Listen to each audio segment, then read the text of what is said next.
মুম্বাইয়ে বাঙালি পরিযায়ী শ্রমিককে পিটিয়ে মারার ঘটনাকে কেন্দ্র করে টানা উত্তেজনা।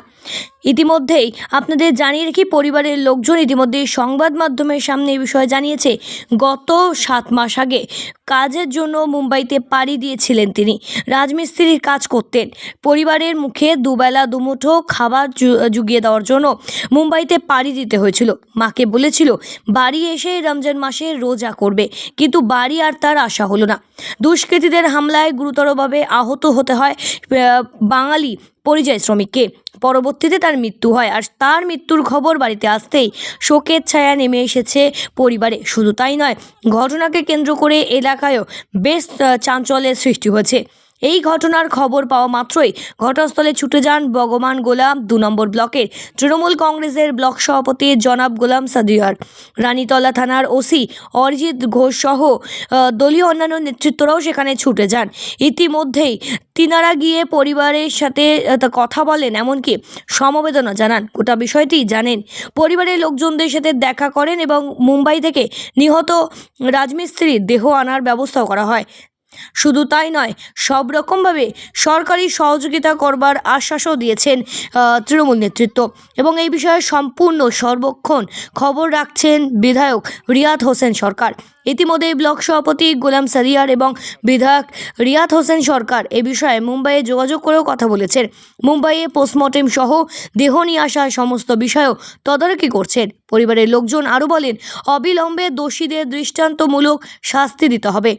এর পাশাপাশি নিহত পরিযায়ী শ্রমিকের নাম রেন্টু শেখ। তার বাড়ির মুর্শিদাবাদ জেলার অন্তর্গত রানীতালা থানার অন্তর্গত হাজীগঞ্জ গ্রামে।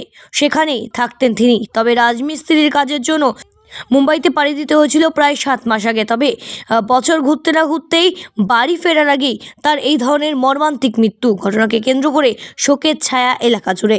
আমরা শুনেছি বাবা সকালবেলাতে 6টার দিকে, আর কখন যে মারিয়াছে তা আমরা জানি না। আমাদের এখানকার কেউ নাই, শুধু আমার বেটাই একলাই আছে, আর গুধের একটা ছেলে থাকে, দেওয়ারা 2 জনেতে থাকে ভাইয়ের মতনই। তো ওই বলে আমার ওই সে গুধের ছেলেটাই বলে ওকে দেখেছে, দিয়ে পুলিশকে ফোন করে আছে, দিয়ে পুলিশের কাছে যায়, দিয়ে পুলিশ এসে বলে লাশ তুলে নিয়ে গেছে। তাই তো শুনছি। কতদিন আগে বাড়ি থেকে গেছিল কাজে?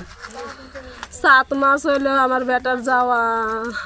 দিয়ে এই তো রাতে ফোন করেছিল 7টার দিকে, আমার ছোট বেটাকে ফোন করেছে, 10,000 টাকা সিদ্ধে ছেড়েছে। দিয়ে বললো যে কি টিকিট করে দিস। দিয়ে আবার 7 মাসের মধ্যে আমি 2 তারিখে টিকিট করা ছিল, দিয়ে ওই টিকিট ক্যান্সেল করে আবার 24 তারিখে টিকিট ফাঁকা আছে বলে আবার আমার ছোটো বেটা আবার টিকিট কেটে দিয়েছে 24 তারিখে। দিয়ে 24 তারিখের মধ্যে তো রাতে আমার বেটা কেবল খাইতে বলে বসেছে, সব ছিটিয়ে ফেলে দিয়েছে, আর অমনি পেজ থেকে মেরেছে আমার জানের।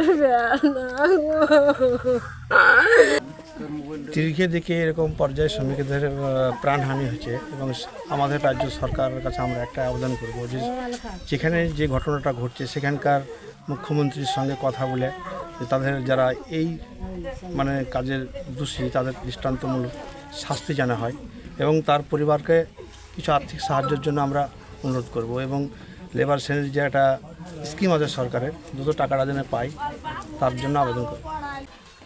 কী বলবো, একেবারে দুঃখের কথা এটা। যে ঘটনা ঘটছে আজকে হাজীগঞ্জে যে ঘটনা ঘটলো আজকে, আমি তো এসে দেখে মুখ দিয়ে কথা বেরোচ্ছে না। এই এত বড় একটা ঘটনা, একটা সাধারণ ফ্যামিলির ছেলে, বাড়ির সে একাই গার্জেন, তার মা বাবা, তার একটা বাচ্চা আছে, যে মুম্বাই যেভাবে তাকে হত্যা করেছে, পিটিয়ে তাকে খুন করা হয়েছে। তো গোটা বিভিন্ন বিজেপি শাসিত যে সমস্ত রাজ্যে যেসব ঘটনা ঘটছে, আমরা এর তীব্র নিন্দা এবং ঘৃণা করছি। আমরা যে সাধারণ যারা নির্মাণ শ্রমিক, যারা বাইরে বাংলা এবং বাঙালি, এই বাঙালি কথা বলার অপরাধে তাদেরকে জোর করে এইসব হত্যা করছে, খুন করছে, এর আমরা তীব্র নিন্দা করছি এবং ঘৃণা করছি। এর বিচার হওয়া চাই। আমরা জানাবো যে কেন্দ্র সরকার যে আছে, মোদী সরকার, তার গোটা একটা আইন তৈরি করে এই যে হত্যা বন্ধ করা উচিত। কারণ সাধারণ মানুষ প্রত্যেকটা রাজ্য থেকে বিভিন্ন রাজ্যে যায়, নির্মাণ কাজের জন্য যায়। আজকে হাজীগঞ্জ মুর্শিদাবাদের ভগবান 2 নম্বর ব্লক থেকেও তিনি গেছেন কাজের জন্য, তাকে অন্যায়ভাবে হত্যাকার করা হয়েছে। এটা তীব্র নিন্দা করছি আমরা। ব্যুরো রিপোর্ট, সঠিক বার্তা।